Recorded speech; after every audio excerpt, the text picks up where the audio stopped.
Female birds of paradise never look for partners in bad weather. Or almost never. Here's a female that doesn't mind the rain. TW can't have gone far, but females have little patience.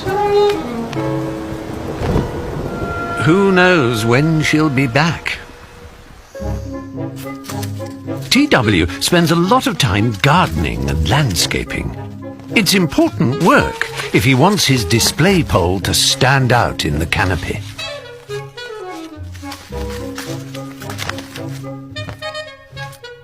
He's already removed all the leaves from here. This lot could go too, but gardening must wait. He has a date.